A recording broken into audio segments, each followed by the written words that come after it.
Hi, this is Taxichronicles and I'm your host, Simon Rushton. Today we have a guy in a car, or like normal, and we're just going to have a friendly chat about the Sky Bar, seeing he's worked there before, and he's going to tell us what it's like. And for those who don't know the Sky Bar, I believe it's the Gerting. Is it the Gherkin? Not it's, the Gherkin. Skylight rooftop bar. Skylight. Top of Tobacco Dock in Wapping. Ah, okay, in Wapping. Ah, okay. So, what were you doing before you come to work in this industry? So I moved down to London for the job. So I got back from living in Canada for 2 years, right as lockdown happened. So I got stuck, if you will, living with my parents just outside Newcastle. Mm-hmm. And bars and hospitality is the only work I've ever done. I've got about 10 years in the industry, so You're a connoisseur. it was understandably quite hard with everything being shut to find any work. A lot of the people that I grew up with, I grew up in Bath, and a lot of people that I kind of knew from growing up have worked and passed through Skylight. It was set up by a guy from Bath. So when he put up that they were reopening, I reached out to him about some work, and he put me in touch with their current bar manager, who offered me a position, and I moved down from Newcastle about a week later and started there as bars reopened post lockdown on the 24th of June, I think. And how have you been finding it working in London? Have you worked in London before? I've never worked in London before. I've never lived in London before. I've visited and had weekends here and really enjoyed it, but it's my first experience of kind of prolonged London living, I guess. Mm-hmm. I've been loving it. I'm very grateful to be back at work and to have an income, to be earning again. For the most part, people have kind of adopted to the current state of affairs and stuff pretty well. Like we have rules and restrictions at work, like 6 to a table, one way traffic around the venue, no bar service. It's all done through waiters. So we've been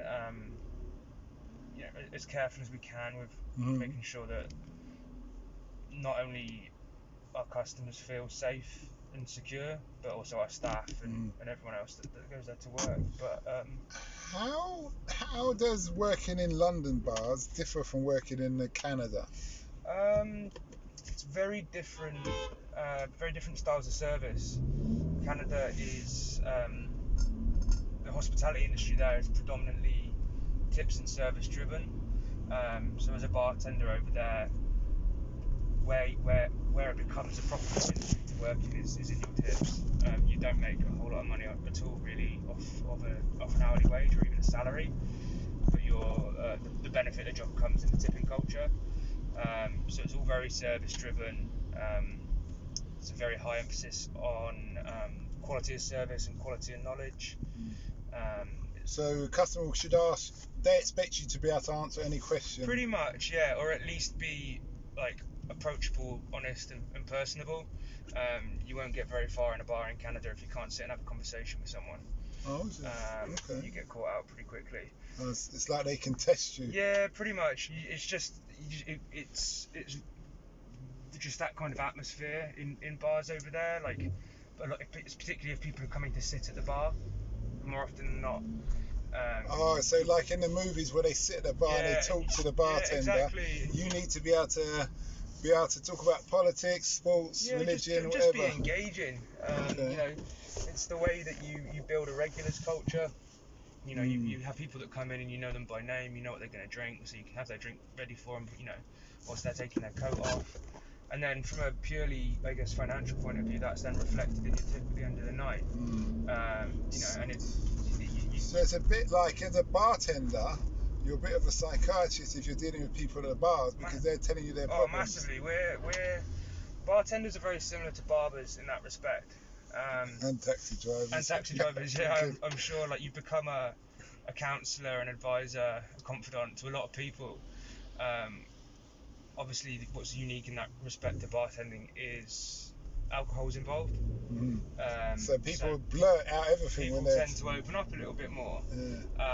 What's the most surprising story that you've been told? The most surprising story that I have been told or encountered behind the bar. Yep.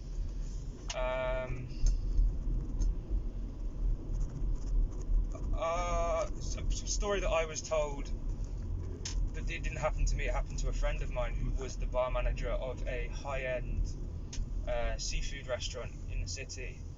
He had a regular in with a young lady who he was kind of taking care of that evening, and asked for their entire experience to be curated, if you will. He didn't want to order anything off the menu.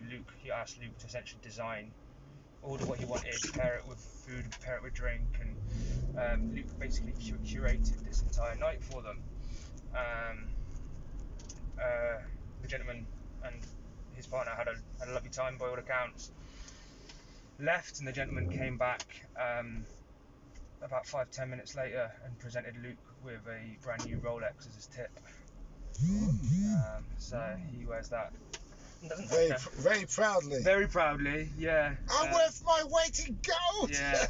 So unfortunately, not something happened to me. Okay. Otherwise, have you ever heard stories where you just think, "Oh, I wish you hadn't told me that"? You do. I can't unsee that. Yeah, I can't unhear. You get a lot of stories. You get a lot of like the funny stories where it's just a bit, too much information, all of that. But then you do overhear, as well as get told stories that kind of test your moral compass a little bit. In regards to to all sorts, stuff with people's personal lives, stuff with people's certain beliefs and ideals that they might have. Again, alcohol becomes involved and people become very liberal with what they're willing to share with people, but working in that environment, you're not meant to have an opinion. You're not. Yeah, it's really hard to stay impartial, particularly in Jamaica. We have a saying that's seeing blind and hearing deaf. Yeah. So it's along that kind of lines then. So you don't want to get fired, but you're thinking you shouldn't be doing that. Massively, yeah. And it's the same thing. Like, obviously there's exceptions to the rule. Like if you were ever, involved in any kind of conversation that implicated someone in serious criminality or anything like that, then I'm sure you would involve the necessary parties. But if it's just based around someone's point of view or opinions or ideologies, it's quite hard to... It's interesting you say that, because as a taxi driver, I've had people who are drug dealers quite frequently. Yeah. But I don't and I don't call the police. Well, you can't really. How are you going to do that? You're going to stop and say, wait a minute, I'm just taking you to the police station. Yeah. Yeah. But then if I saw somebody like someone who seemed like they had a minor and it was very inappropriate, no, I'd probably just stop the car then and there, pull the person out and keep the minor, bring them to the police station kind of thing. Yeah. Or something, you would do something. Well, and from a bartending's point of view as well, we have a duty of care to people as well. Alcohol is a tough one, because if alcohol was made illegal now, it would be a Class A drug. Yeah, of course. Alcohol is so ingrained in not just British culture, but culture in general, throughout the world. Yeah. And with it, comes lots of issues. And behaviour that wouldn't necessarily see the light of day otherwise. So you have to. Go on. You can be in situations where you can see, for example, people making unwanted advances on people, and the vast majority of the time it is a man to a woman, and you sometimes have to insert yourself into that situation to make sure that it doesn't go too far. But one thing people don't realise is that quite often, well, you know, it's quite common for it to also be female to man as well. And I'm, you know, not for a second suggesting that men have it bad, but you know, there are lots of time where women and females can have too much to drink, and they put themselves in a predicament. Can approach and interact with men in a way that would, if it was the other way, would be completely socially unacceptable. But people kind of laugh about it because it's a man to a woman, but it's kind of sometimes there's a bit of a case of double standard. And you can't complain as a man that because the police or whoever wouldn't take you seriously. Exactly. They say, what's the problem? Take it, you know. Bit of a shame. I wish you'd grab my cock. Exactly. Which, you know, has happened. Has happened to me. Has happened to other male bartenders that I've worked with. And you're kind of expected to just deal with it.